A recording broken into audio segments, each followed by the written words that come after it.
del control de la acusación, ¿por qué no incluso diligenciarla en proceso? Porque igual la etapa previa es proceso.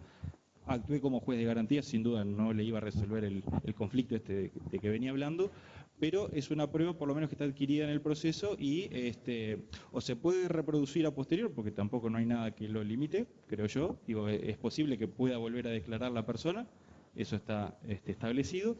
Obviamente habrá que ver también la situación de revictimización, porque claro, el punto más conflictivo acá era ese también. Fue quizá lo más sensible que a mí me generó alguna duda. Si hubiera sido un testigo cualquiera, capaz que era distinta la situación. Claro. Anticipada ni que hablar. Yo me estaba planteando, olvidémonos que hubiera motivo. Planteemos una situación de que Fiscalía y Defensa acuerdan. No están de acuerdo en el objeto del proceso, no están de acuerdo en nada, pero sí están de acuerdo en que la prueba se diligencie antes, toda antes como prueba anticipada. Se ponen de acuerdo en eso, ante el juez que actúa como juez de garantía. ¿Lo admitimos o no lo admitimos? O sea, yo sé quién parecería la lógica decir que fue mi primer idea cuando vi esta pregunta, es quien puede lo más, puede lo menos, pueden transar sobre el objeto del proceso, pueden acordar la sentencia, pueden acordar que no se diligencia prueba, parecería que sí. Por otro lado, están desvirtuando la estructura del proceso porque esa prueba después tiene que ser analizada y valorada conforme a determinadas reglas que ellos están dejando de lado, pero creo que es muy dudoso. Pero digo, planteándonos ya en la hipótesis donde no hubiera procedido como prueba anticipada, porque si procede, sí, obviamente.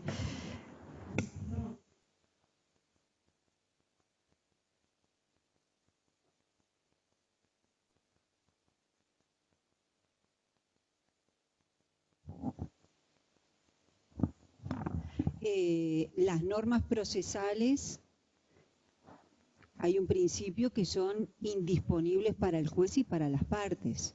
Entonces, digo, por más acuerdo probatorio, es decir, que haya entre las partes del proceso, entre defensa y fiscalía, es decir, eso es indisponible, no obliga al juez que se tiene, por las razones que tú dijiste, Graciela, es decir, a ir al texto legal si se dan los motivos que prevé el 213. Es decir, lo mismo ocurre en civil, digo, para una prueba anticipada tiene que haber motivos fundados. Si no los existe, es decir, las partes no pueden disponer, y es el juez el que tiene que velar por las garantías y porque se sigan el orden y las formalidades de los juicios. Es un deber constitucional que tenemos. Es una opinión en voz alta. Digo, como para seguir reflexionando todos en voz alta, digamos, qué principios están en juego en cada artículo que vamos analizando.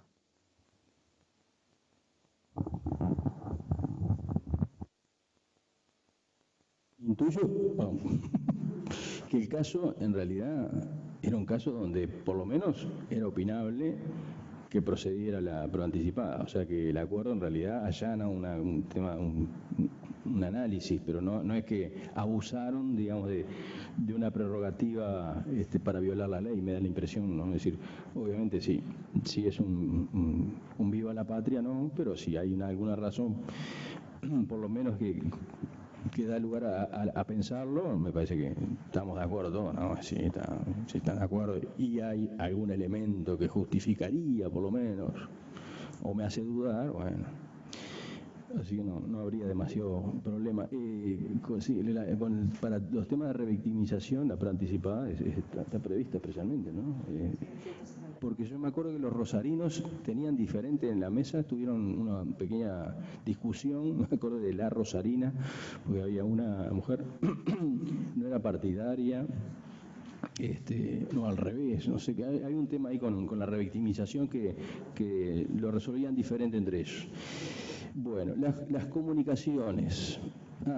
Aviso que me pasaron la información de que en Durazno hay varios fiscales, o los fiscales están siguiendo la actividad. Con mucho gusto los saludamos, los fiscales, así que sí, nos cuidamos de hablar bien de ellos. De los fiscales en general. Hasta ahora no dijimos nada malo, así que por suerte. Pero aviso por las dudas.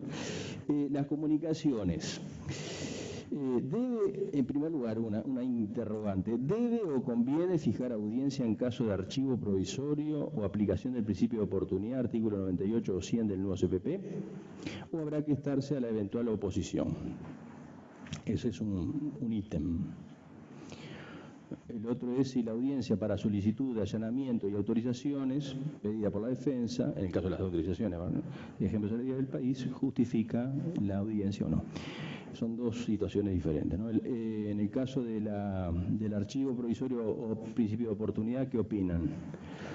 ¿Debe pedirse audiencia? ¿Cómo lo están, cómo lo están resolviendo? Ahí está.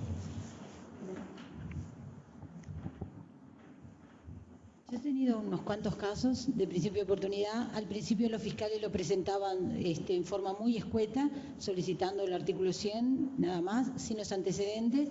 Creo que acá algunos de los colegas que estamos hemos hecho lo mismo. Le hemos pedido que den estricto cumplimiento al artículo 100, que nos envíen todos los antecedentes, y lo decretamos, o por lo menos yo decreto, que se cumplió con el artículo 100 y hago lugar al principio de oportunidad y hacemos las comunicaciones. No fijamos audiencia, notificamos y eventualmente si hay alguna oposición después convocaremos audiencia. Eso es lo que... yo particularmente para la 34 hemos tenido unos cuantos casos a principio de oportunidad.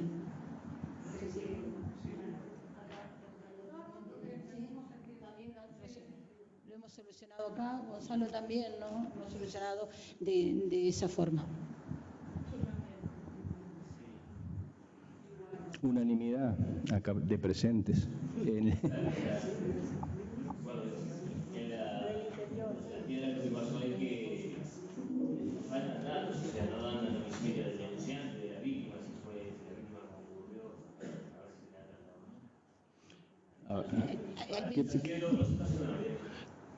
o no. ¿Cómo lo de la víctima, cómo lo resuelven? Es decir, lo que tú decías. Claro, porque si la víctima, nosotros no sabemos si la víctima en la etapa indagatoria concurrió, si no ponen en el escrito que presenta la Fiscalía, entonces lo que se hace es, justamente lo estaba mirando con doble texto, era pedir a la Fiscalía que ampliara, a ver si la víctima concurrió y en el caso que haya dado en la etapa indagatoria, que proporcionen datos para poderle dar noticia. Eso es decir, lo hace fuera de audiencia, pero sí con noticias. Bien, y en el interior escucharon, bueno, acá todo el mundo es fuera de audiencia. En el interior alguien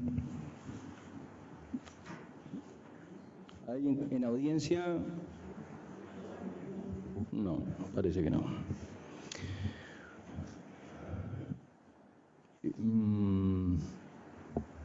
Y oposición no han tenido hasta ahora, nadie.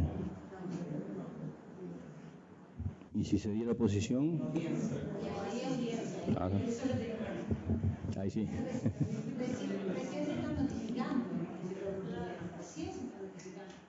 Ah, no tuvieron porque no han tenido tiempo. Capaz que no te dan ninguna posición, quedan ahí. Varón.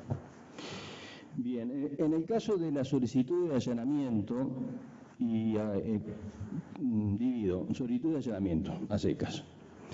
Obviamente pedía por fiscalía. Esto yo lo consulté también y tuve respuestas diferentes de los extranjeros. En Rosario se dio una situación, no con una solicitud de allanamiento, sino con una solicitud de interceptaciones telefónicas, que fue un gran escándalo, porque se dio, esto lo hablaron en la actividad, se dio la autorización de interceptación, la pedida por un fiscal, muy aparentemente un fiscal serio, en fin, pero resulta que en la cantidad de gente de teléfonos que pidió que se interceptara estaba el de la novia, no sé qué, con el que él estaba peleado, el que se metió los cuernos, ¿eh? Y saltó eso, que en definitiva metió el teléfono ese nada más que para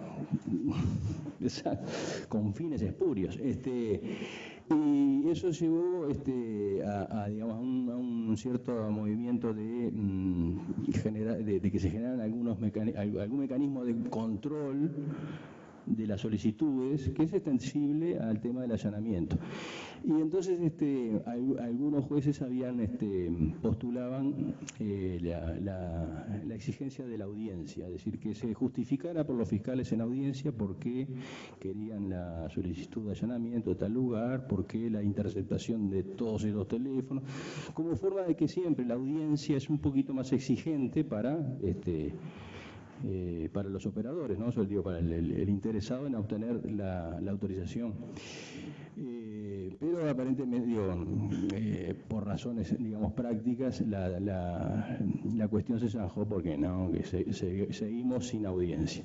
Esto consulté a Binder, le pedí opinión, y él en principio es partidario de ser audiencia, de que sean audiencias. Bueno, obviamente en algunos casos muy claros no se justificará, pero que como el tema de la audiencia siempre tendría que ser, estoy transmitiendo su concepto, tendría que ser como una regla porque para que no se deprecie la oralidad. Como una especie, regla de oralidad y audiencia con el fiscal nomás, obviamente. Tengo entendido que acá mayormente se hace fuera de audiencia, pero bueno, también se puede exigir la audiencia y los fiscales, si se le plantea la exigencia por el juez, no creo que tengan mucho argumento para negarse. Y para las autorizaciones pedidas por la defensa para una salida del país, ahí me parece que no creo, no sé, pero estamos en lo mismo, ¿no? Es decir, ¿queremos todo por audiencia o no? Estando los jueces en el tema con el pedido, que los fiscales se quejan de que le demora la fijación de la audiencia por la OPEC. ¿Es así? Cualquier audiencia. Claro, estas audiencias ni las piden, creo, ¿no? No. Perdón. Una aclaración. No, una aclaración. La solicitud de audiencia para orden de allanamiento de que estamos hablando es en horario de oficina, ¿no? Fuera de horario no. Estamos en horario de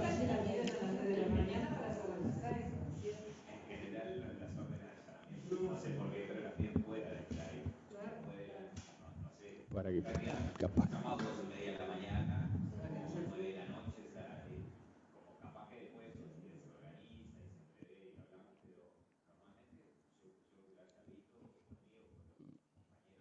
Siempre fuera del horario de oficina. Bien. Lo piden fuera de horario de oficina y la fijan en horario de oficina, obviamente. Lo que se hizo, no, porque si es urgente. Lo que se coordinó con la OPEC, claro, nosotros tenemos una planilla que la hizo la OPEC, además, donde nos dicen el número del NUC, el número de todos los datos que se precisan, como la planilla de antes que se tenía, y al otro día, a las 8 de la mañana, cuando el juez ingresa, se la da a la OPEC para que genere el IUE.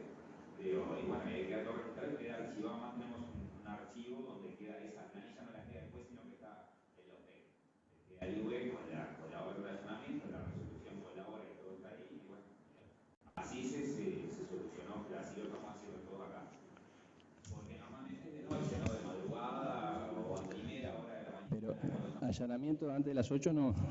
Pero el problema es el pedido, claro, el problema es el pedido en la noche cuando están con la persona indagando y eso no lo van a poder evitar, va a seguir pasando.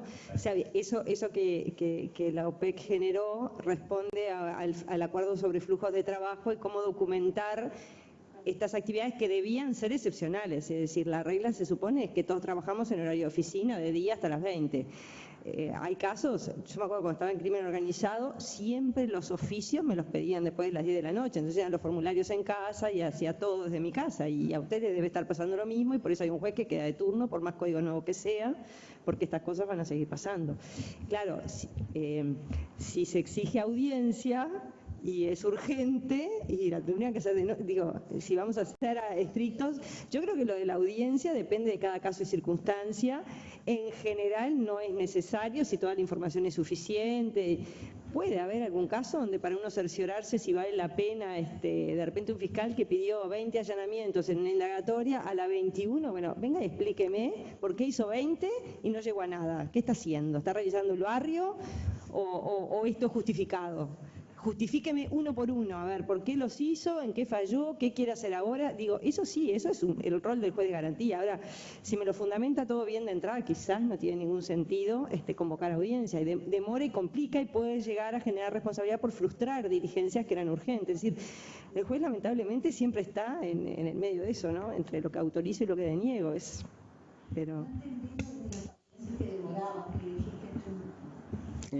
Sí, que demoraba, los fiscales se quejan que demoraba la OPEC en dar la hora. Creo que hubo un caso, no sé si fue creo que no fue en Montevideo, además hubo un caso en el interior aparentemente, porque eso sí me llegó un planteo de fiscalía, pero yo ya no estaba más en la comisión, así que quedó en la corte planteado, no sé qué habrá hecho la corte. Hubo un caso donde se pidió una orden de allanamiento, el juez entendió que para resolverlo debía convocar audiencia, convocó audiencia, estaba en el interín, según fiscalía se frustró lo que quería, el allanamiento que quería hacer.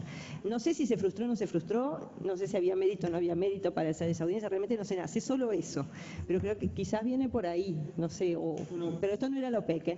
Blanca me preguntaba por otra cosa, Blanca preguntaba por la audiencia, pero no era por allanamiento, era por, en general. No, es una noticia que salió, creo que fue en los Caras y Caretas, de un lado que había queja de los fiscales que demoraba la OPEC en fijar las audiencias. Sí.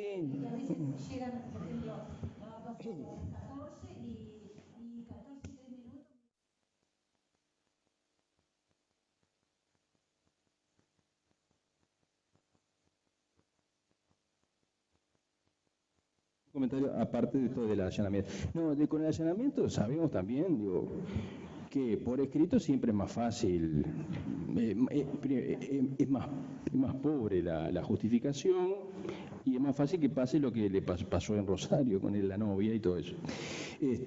Porque si le hubieran presentado al juez, en ese caso, no sé, eran una cantidad de teléfonos, capaz que hubiera hecho alguna pregunta, algún escrutinio de qué es esto, digo.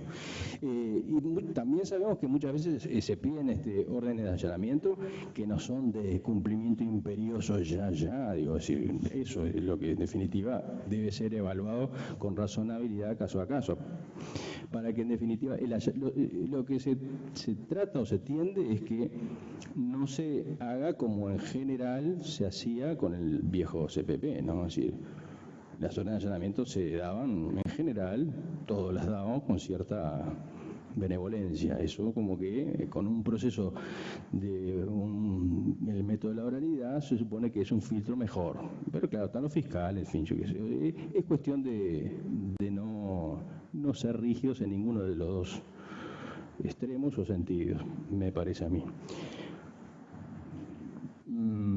Pasamos al abreviado, que sigue teniendo inquietudes y las va a seguir teniendo. Sobre el tema, ¿se puede opinar del interior, de lo que estaban planteando recién? ¿Y perdón? Sí, no, de Maldonado. Sí, ¿qué pasó? Planteando. Sí, adelante. Bueno, acá lo que hemos hablado con los fiscales es durante el horario de oficina y bueno, en horas adecuadas, lo que tratamos es de hacerlas unilaterales como audiencias. Y bueno, usar el acuerdo de flujos de trabajo como excepción. Yo he tenido varias unilaterales y entiendo que los fiscales, ellos no han planteado ninguna objeción, sino que incluso a veces se sienten más cómodos trabajando así. Y por un lado, la audiencia es un método de trabajo más allá de si se hace por audiencia, si se hace por escrito, cómo se hace. Me parece que la audiencia es un método de trabajo y está bueno empezar a hacer práctica de audiencia, práctica en litigación. Y los fiscales también se van acomodando a ver qué es lo que me va a pedir el juez. Y el papel escrito, necesitamos otro papel escrito para decir lo que nos faltó y eso a veces complica y bueno, la audiencia es todo rápido, ágil, dinámico. Después, otro punto que a mí me parece interesante es la posibilidad de la defensa de, por lo menos, escuchar esos audios, controlar, o sea, dar un papel escrito y bueno, uno no sabe qué estaba pensando en ese momento. Sin embargo, la audiencia oral, el juez no sabe nada y pregunta ahí, o sea que eso da transparencia, me parece también, al sistema, o sea que dentro de lo posible, además los manuales de litigación lo plantean como una audiencia realmente. Leticia Lorenzo nomás, ella los trabaja como audiencias unilaterales, incluso da una guía muy detallada sobre lo que tiene que pedir el juez y es bastante útil, además del código, obviamente. O sea que por lo menos en mis juzgados se está haciendo así y creo que mi colega y compañero Rampoli también lo está haciendo de esa forma. Él podrá decir que está ahí. Gracias. La jugó mucho. Sí, yo creo que tenemos que tener presente que, porque me da la impresión que nosotros estamos con la idea de que las audiencias del nuevo proceso penal son formalización para un abreviado que termina, audiencia de juicio y mucha cosa más, no. Y en realidad, es decir, la regla debería ser audiencia para todo, para cualquier solicitud. Esa es la idea. Caso de urgencia, bueno, por escrito, sí, fenómeno, no se va a frustrar algo por una exigencia de audiencia, pero creo que lo que se está planteando es la posibilidad de compatibilizar ambas cosas, ¿no? Es decir, el cambio de método, que no es solamente un cambio por oralidad por el audire, sino precisamente porque a su vez el audire permite el registro, y el registro permite el control, la transparencia, etcétera. Y que el juez, en definitiva, se va a ver si dispuso un allanamiento alegremente o hizo algún control. Entonces eso por escrito es más difícil, de que se verifique ese control. Por ahí viene la cosa, y es cierto, sí, los manuales de litigación, uno ve, yo tengo el tomo de audiencia, justo el que mencionó, el de las audiencias, no sé cuántos modelos de audiencia o reglas para audiencias, para pedir cualquier cosa, audiencia, o sea que quizás tendríamos que irnos haciendo la costumbre o la cabeza de que la audiencia es un método para todo lo que se nos cruce, ¿no? Es decir, la idea es que la audiencia sea la regla. Bueno, perdón, hola, ¿me escucha? Sí, hola, de Jung. Sí, adelante. ¿Puedo hacer una consultita muy breve con relación a este tema? Con el tema de las medidas anticipadas. Acá ha ocurrido, por ejemplo, los turnos en los letrados de acá de Jung son cada 15 días, ¿sí? En mi turno, ¿me escuchan? Sí. ¿Me escuchan? Perfecto, sí. En mi turno me piden una orden de allanamiento. Se forma el expediente, se realiza, etc. La pregunta es, ahora que yo termino mi turno, va a comenzar el otro turno del otro juez, y la pregunta es, si el individuo es detenido, digamos, pero está de turno el otro juez, y el fiscal pide la formalización. Es un sábado, por ejemplo, que está detenido y pide la formalización para el domingo. Lo que veo yo acá, que el que tendría que intervenir es el juez de turno. Ahora bien, si interviene el juez de turno, acá somos dos letrados en Jung. Si yo intervine y formé el expediente, porque el delito se cometió y se pidió, fijó la competencia ya la medida, ahora va a tener que intervenir el juez de turno por la formalización. Ahora, después, si continúa el proceso, tengo que llamar a un tercer juez, que será el juez de paz departamental. ¿Es así? O porque si no, la otra opción es que yo tendría que estar de turno todo el año. Esa es la pregunta. Me parece a mí que tendría que llamar a un tercer juez, que lamentablemente... A ver, bueno, espero la respuesta. Gracias. No, estamos bromeando, sí. Espera,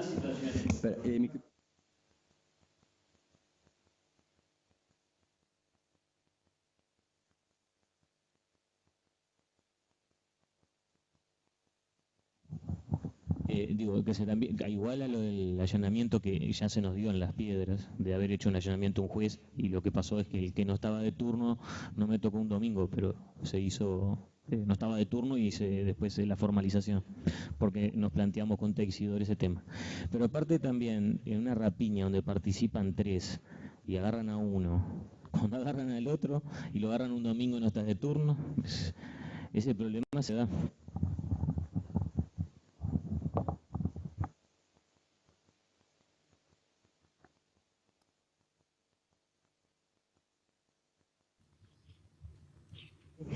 Lamentablemente, lo que tiene que ver con la cantidad de jueces disponibles para atender esas situaciones, no hay arreglo. Porque, claro, o están siempre de turno o van quedando impedidos en la medida que van teniendo que intervenir, porque la idea es que en días inhábiles y horarios inhábiles intervenga solamente el juez de turno, porque el juez que no está de turno tiene derecho a descansar porque puede estar de turno. Pero sí, se va a generar esta situación y habrá que ninguno lo quedarán impedidos los dos jueces de letrados en su caso, y tendrá que venir un tercero a hacer esa audiencia de juicio oral si correspondiere. porque es la solución que da el código. Eso va a pasar, de hecho.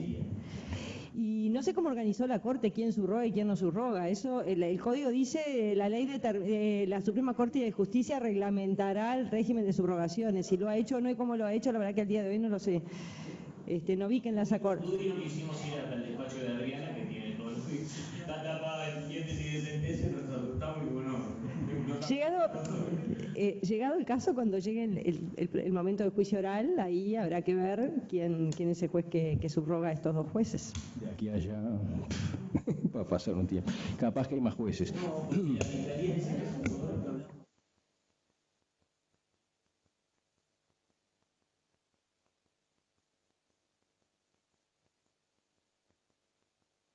Sí, por el riesgo, yo lo hablé con Por la culpa de Valentín, ¿era, no? Eso. Sí, yo lo hablé con algunos fiscales y ante el riesgo de que se interprete que el plazo para acusar es el de la ley 19.436, es decir, los 30 días, están acusando. Sí, yo incluso lo vi en la prensa hoy que en un homicidio se había presentado la acusación, creo que es de Ciudad de la Costa o de algo por ahí, y si tú tenés más, o sea, son más de lo que apareció. En la prensa lo daban como el primer caso, se ve que ya ha habido otros anteriores incluso, pero no se están arriesgando. Así que todo lo que entró entre el primero y la fecha de entrada en vigencia formalmente de las modificaciones, creo que van a ir por los 30 días, sí.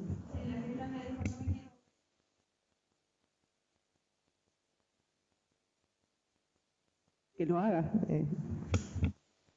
Yo sentí hoy en la radio cuando venía el doctor Chedía que estuvo en una actividad que yo tuve más tarde y aparentemente, si no entendí mal, había anunciado que se iban a crear una cantidad importante de jueces, de cargo de jueces para el año que viene. Incluía lo de hablaba de la ejecución, pero habló de un número que excedía ampliamente lo de la ejecución, como que capaz que viene por ahí, no sé. Averiguaremos. Porque sí, en algún momento va a haber escasez de jueces es un efecto dominó, quedan todos impedidos. ¿Cuál es el mensaje para el compañero?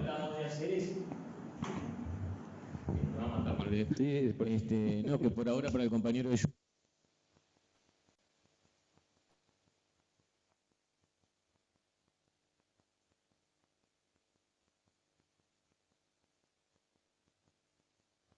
Hola, para el compañero de Jun lo que hemos hecho en Las Piedras es eso, el que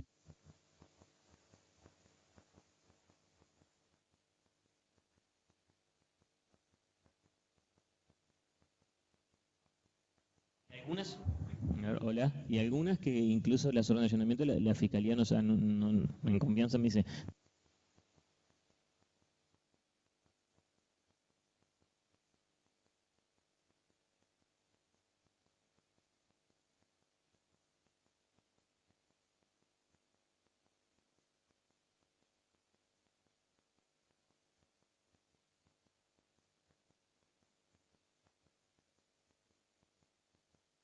Dos, esa es la idea. El problema, por ejemplo, en Montevideo, donde son muchos más, no importa tanto. Incluso la idea es que cuando están fuera del horario, si no han cambiado esa organización, hay uno de turno, dos de turno. Queda uno de noche y fin de semana quedan 4, 2, no me acuerdo.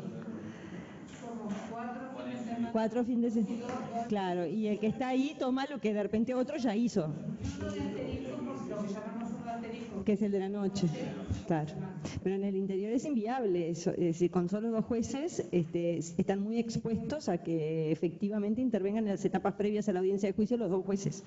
Entonces es un problema así, más que jurídico, material. Y otro también.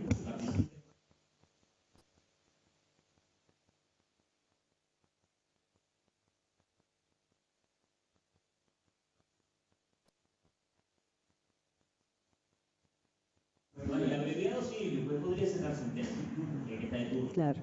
Para el abreviado parece sacar, eso sí, pero no se da.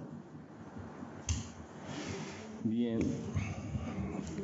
Hablando del abreviado, primero, ¿existe impedimento para acuerdos de condena combinando pena efectiva con libertad vigilada? Esto es algo que pidió que se incorporara alguien que no está, que creo que no podía venir, que es José Gómez, y que está sucediendo en Montevideo, no sé si en el interior también, de que yo tuve una actividad en el Colegio de Abogados donde estaba, habló el tema Mónica Gallero, defensora, que dijo que se estaba dando, que sabía que había jueces que no estaban de acuerdo con esto, y que se estaba dando y estaba, digamos, naturalmente muy satisfecha porque obviamente aumenta las posibilidades de negociación, ¿no? Digo, si yo además de que entre la pena esta y la libertad vigilada, puedo ir a un término medio que es un pedazo de cada una, bueno, obviamente que se amplían los márgenes de acuerdo, ¿no? Las posibilidades de acuerdo.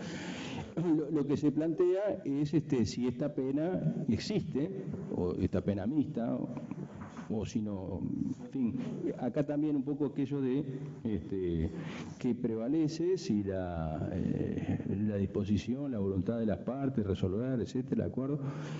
O en caso de encontrarse impedimento en la ley para este tipo de pena, el principio de legalidad. O sea, estamos como con otro tema de ese tipo. El argumento un argumento de texto para cuestionar la viabilidad de estas soluciones en el artículo 8 de la ley 19.446, que dice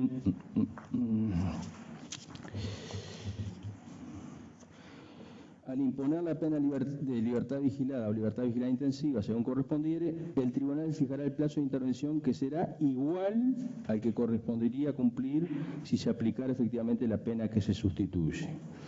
O sea, como que esta norma en su redacción debería o parece apuntar a que es el equivalente, ¿no? Es decir, el equivalente de la pena y no de un pedacito de la pena. Pero abrimos el debate. Ya creo que ahí en Montevideo está medio como hay una división o no coincidencia en este tema. ¿Quién tira la piedra? Micrófono para el interior.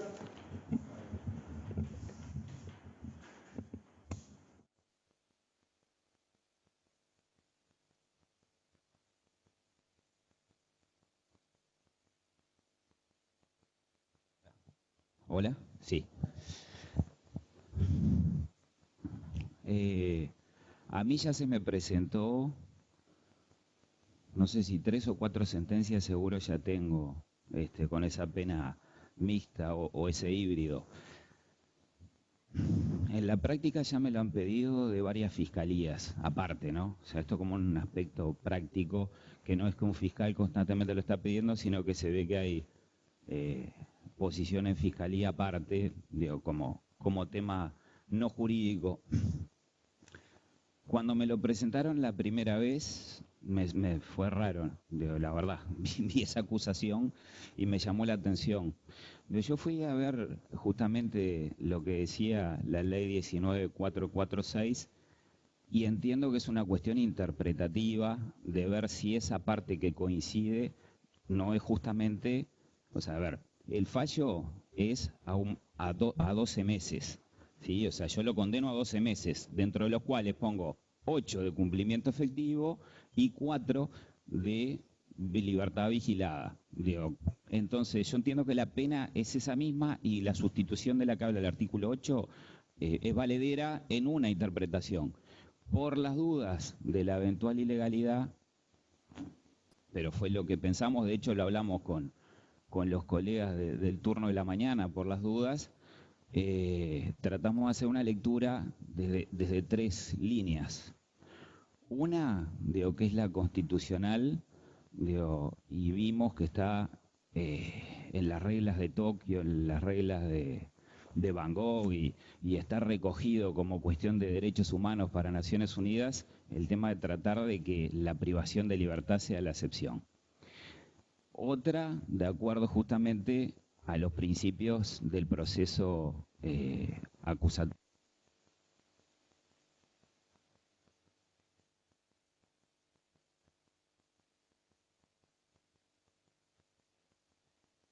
por el tema de la disponibilidad, el principio dispositivo de las partes.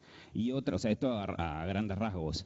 Y otra de acuerdo a los principios generales del derecho.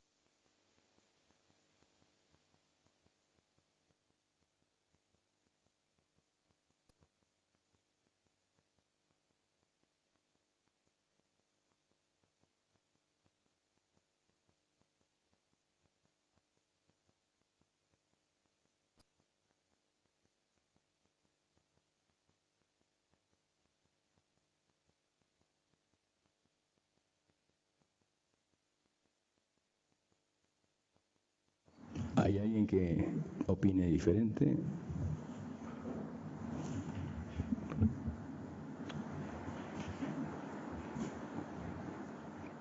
Montevideo. Buenas tardes. Sí, adelante. En Maldonado, buenas tardes a todos. Buenas tardes. No escuchamos la última parte en Maldonado de la intervención porque se cortó. Si nos pueden repetir. Muchas gracias. Redondear. Sí, porque no, que de acuerdo, o sea que sí, que estamos, que coincidimos en la discusión de que era válido aplicar justamente esa pena mixta por esa triple lectura de los principios constitucionales, procesales y de derecho penal. No sé si era eso, pero la conclusión es que sí. Y de hecho yo ya digo, yo en particular ya lo apliqué 4 veces seguro.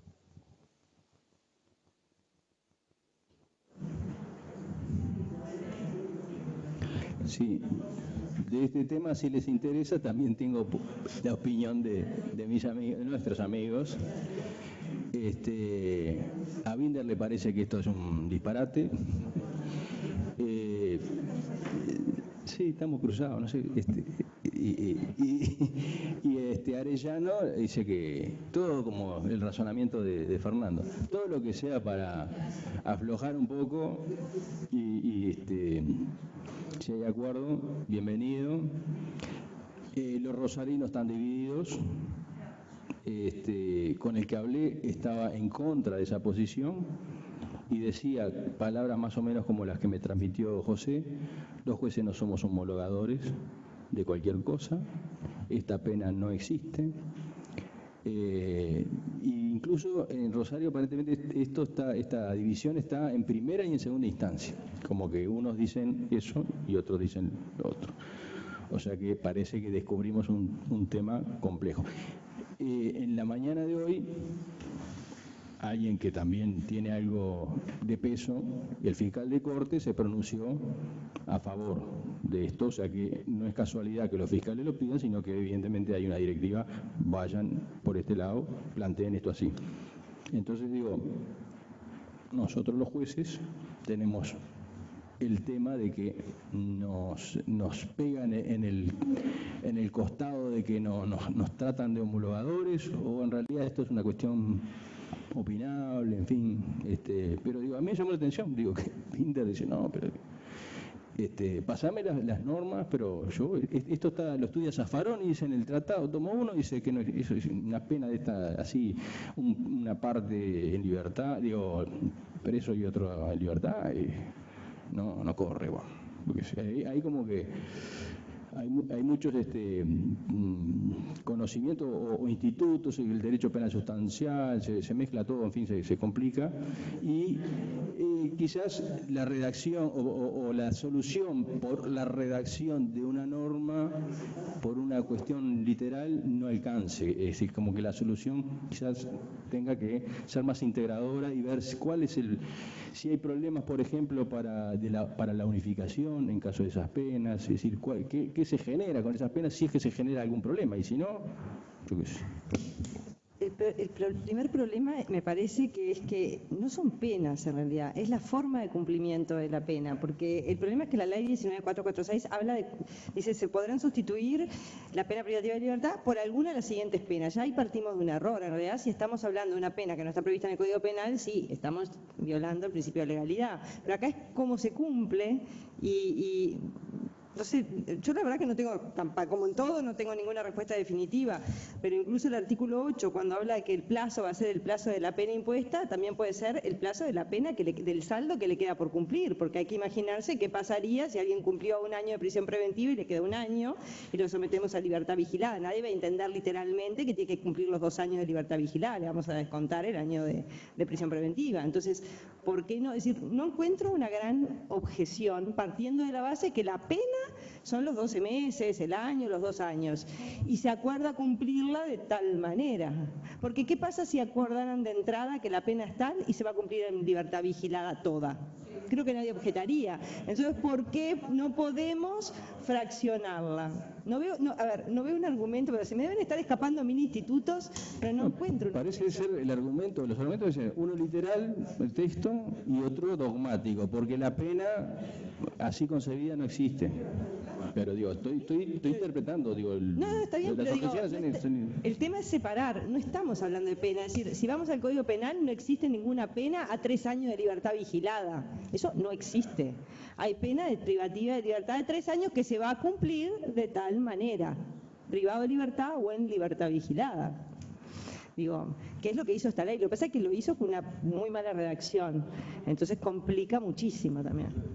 Pero qué raro que esto, digo, no se haya planteado acá, digo, sino que también se planteó, se ve que son normas que se importaron y que así como estaban en otros lados también generó el mismo problema y un problema que, primero, aparentemente no es algo demasiado usual, ¿no? Binder dice, no es usual. No, me refiero en la red, digo, algo tipo se vio, ¿no? Es decir, no es algo usual. Lo de Rosario dice, a ellos se les dio, y están peleados con ese tema.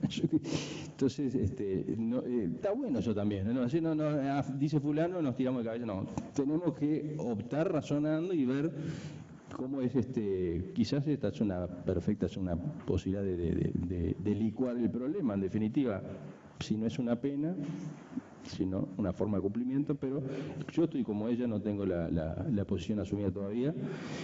Recién, yo leyendo el artículo, cuando me planteaba José, digo, sí, la verdad que me parece que tenés razón, digo, no, me parece, no parece que fuera posible una pena miti-miti o una parte así. Pero después me generó también hablando, en fin, dudas sobre si esto sería una cuestión para hacer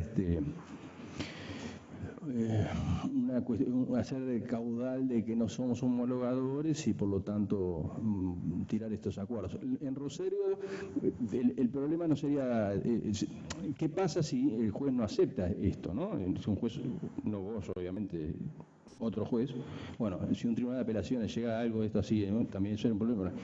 Vamos antes, ¿no? Un juez de primera instancia no acepta, a los rosarinos lo que pasaba, no acepta, se ajustan a, como decía que se ajustan a lo que se puede hacer. Entonces, la pena, exacto, es decir, como que no termina, no se pierde el abreviado en general por esa objeción del juez. Pero digo, si el juez tiene que hacer la objeción o no, ese es el gran tema, ¿no? Y esto se puede plantear también en segunda instancia por algo que veremos a continuación. Sí, perdón, querías... ¿Yo? ¿No? Pero pensé que ¿Yo? sí. No, que en realidad, por una cuestión de interpretación, yo parto de la base, por el tema de no ser un mero homologador,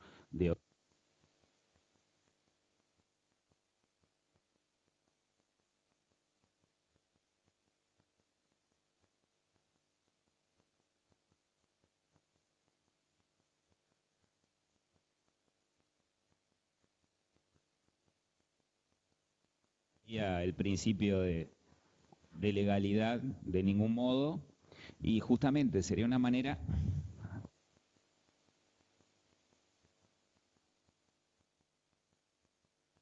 la pena, o sea, que no sería una mera homologación, simplemente que estaría haciendo lo que legalmente está permitido. O sea, lo veo desde ese punto de vista, y sí, digo, también se planteó, o por lo menos lo pensé, que en caso de, porque eventualmente cuando se plantea dentro de la audiencia, cuando se pasa a la instancia o a la etapa que piden el proceso abreviado, cuando se hace el control de admisibilidad, que es donde el fiscal tiene que decir que va a hacer licitar eso, si yo no lo admito, y ahí por eso el ingreso a los principios que decía hoy, si yo no lo admito, hay dos alternativas. La mejor posible es que se reformule la pena y termine cumpliendo mayor pena en privación de libertad, porque parecería, o la otra es que no lo admite y vaya a un juicio oral y ni hablamos. No sé, parecía lo más acertado desde un punto de vista armónico de interpretación, pero siempre dentro del principio de legalidad y de lo que está permitido. Como pregunta, igual no está, cuando lo admiten así, parte de cumplimiento efectivo y parte por libertad vigilada. Igual piden la intervención de la OSLA y el programa. Sí, eso, claro, no. O sea, en el fallo, inclusive hasta en algún fallo, cuando es intensa, vigilada intensa, se pone de acuerdo al artículo 10, en literal A, tal cosa, o sea, y todo se le comete a la OSLA. O sea, en realidad es así. Y inclusive el otro día o alguna actuaria me preguntó cómo hacían, porque también llamó la atención.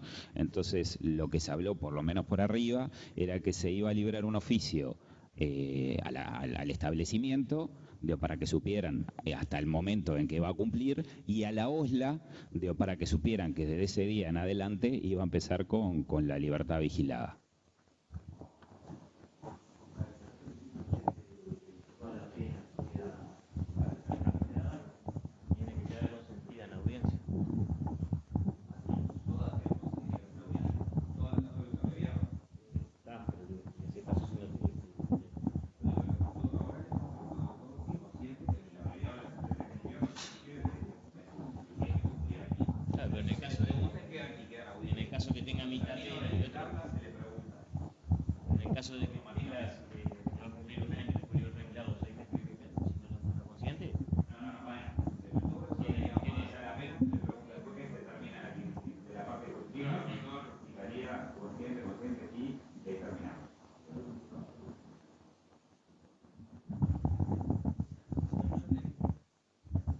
Yo creo que capaz que está en el menú del día de lo que vamos a tratar hoy, pero ya que hablamos de abreviado y de consentir la sentencia, se me genera el problema de qué pasa con sentencias de abreviado que dictemos los jueces del Código Viejo.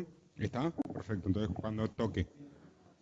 Cuando decía que se consiente, justamente el problema se plantea cuando son abreviados de Código Viejo. Claro, que sean mayores a 3, ¿no? Por lo de la automática. Sí. ¿Alguien ha tenido eso? De lo de Código Viejo. Yo tengo uno que me pidieron suspensión del plazo por 30 días, me solicitó la defensa, pero es un homicidio. Entonces digo que capaz que me viene una, pero va a ser el año que viene, seguramente el acuerdo, porque yo le di vista a la Fiscalía a ver si estaba de acuerdo con suspender por 30 días. Porque bueno, encontré esa forma de... Pero ya me dijeron que están en eso, están hablando y no puede... Sí, está en el menú, como decía, el tema es la apelación automática. Se aplica en abreviados acordados para procesos regidos por el CPP del 80, es decir, condena mayor de 3 años, como decía Bacelli, ¿no? El asunto se arregla de la misma forma como la sentencia de condena del abreviado del nuevo código, es decir, consienten y está, o no hay disponibilidad, tiene que elevarse en apelación automática. Ese es el tema. A mi izquierda que no. ¿A alguien que no o que sí? Estamos El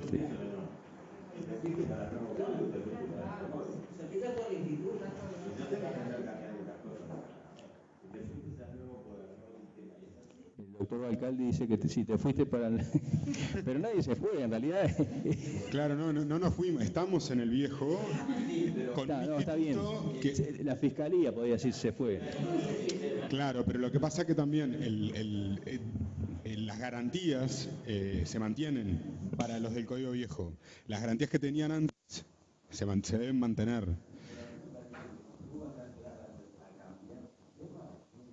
No, es que yo estoy de acuerdo contigo. Te digo las inquietudes que se nos han generado en la discusión que hemos tenido.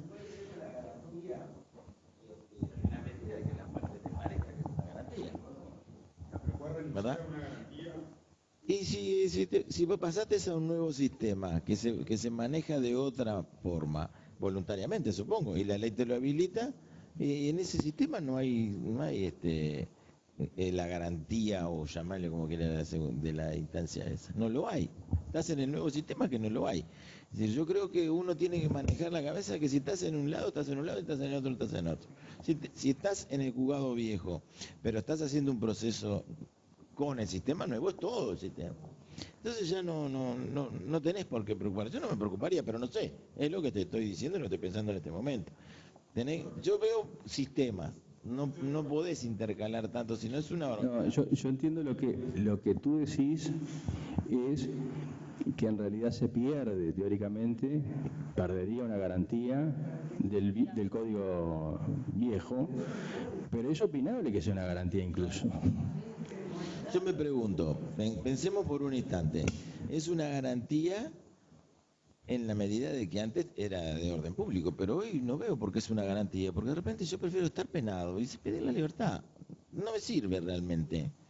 Es una garantía que no me sirve, me perjudica. Hoy día, por ejemplo, ¿cuántos casos tenemos de gente que tiene 4 años de condena y tiene que ir a un tribunal y dar 50.000 vueltas y al final lo van a condenar igual? Salvo que es muy difícil, ya sabemos. Entonces, es una garantía que lo está perjudicando. Porque si él tiene 2 años y medio...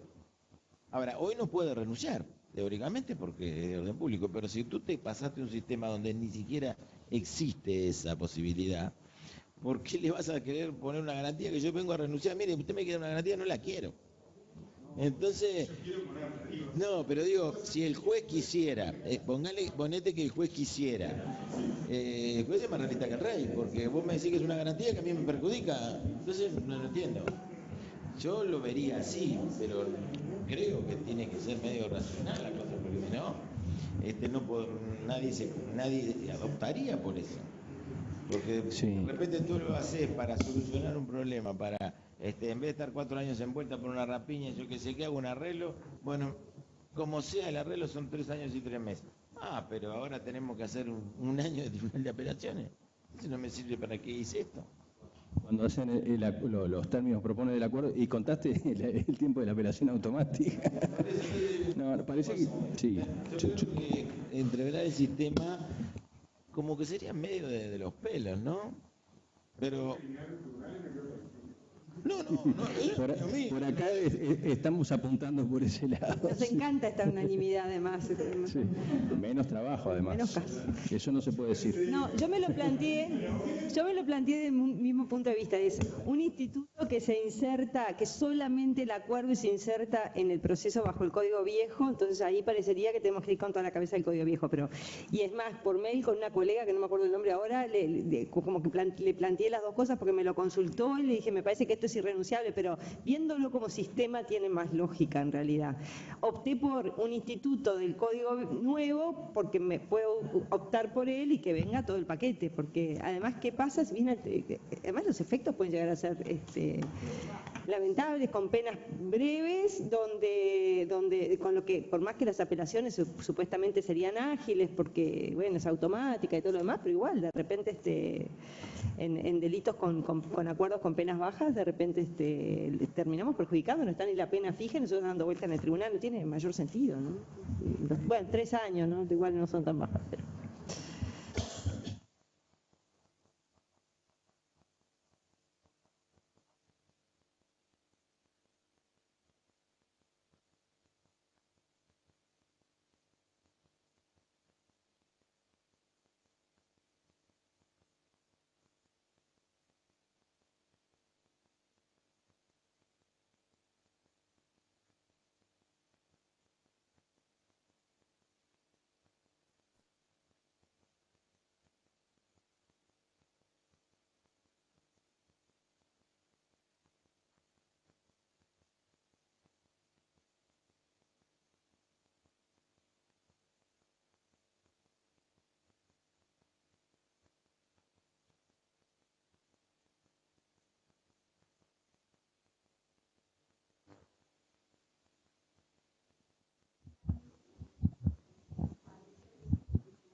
por el Código Viejo, él tiene una garantía, que es una garantía, digamos, que creo que sí es renunciable, digo, en forma expresa.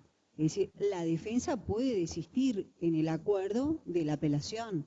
Digo, así como en el tribunal nos están llegando desistimientos de apelación, es decir, estando en trámite, eventualmente si vamos a que es un proceso adversarial, la defensa podría solicitar. Si no desiste, es un beneficio. Es decir, la segunda instancia está reconocida, digamos, internacionalmente como un beneficio.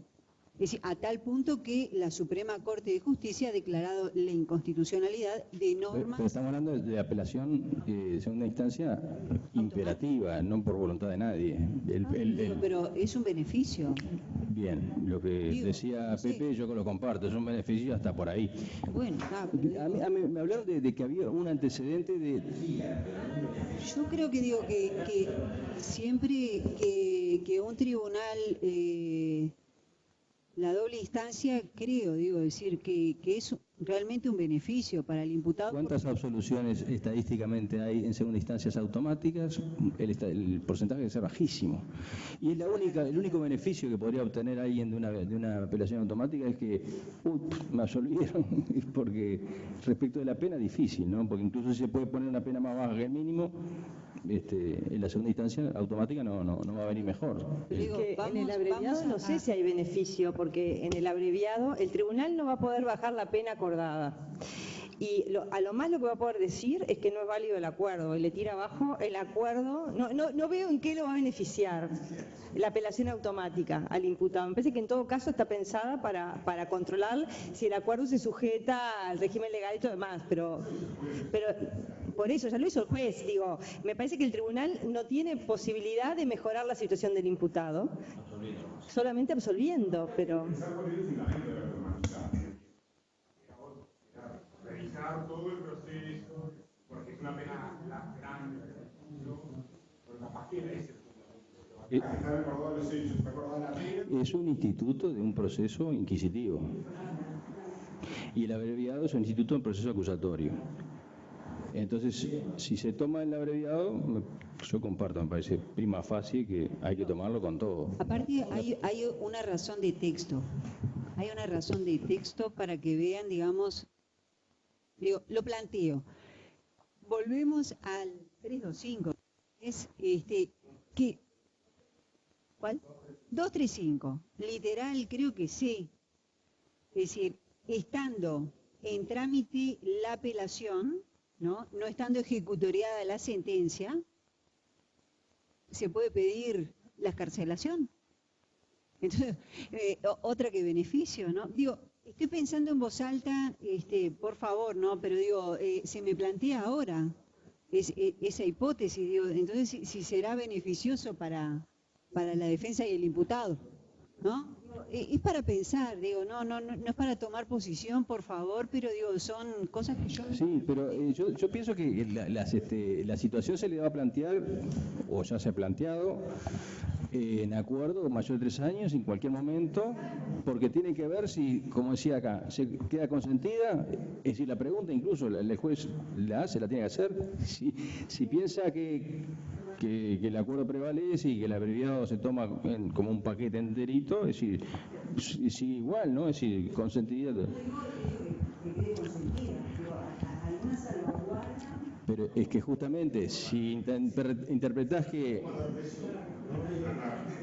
se puede ir preso en el momento, porque habría que esperar a que ejecutoriada. Tendrías que disponer la prisión preventiva. Claro, tendría que pedir una prisión preventiva.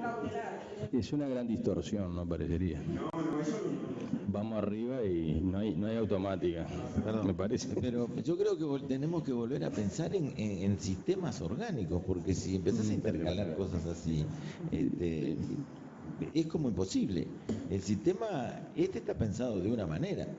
Es decir, tú podés elegir si el actor y la defensa eligen salirse del proceso e ir a otro, tenés que acompañar todo eso. Es como que diga, bueno, entonces podemos intercalar permanentemente cosas.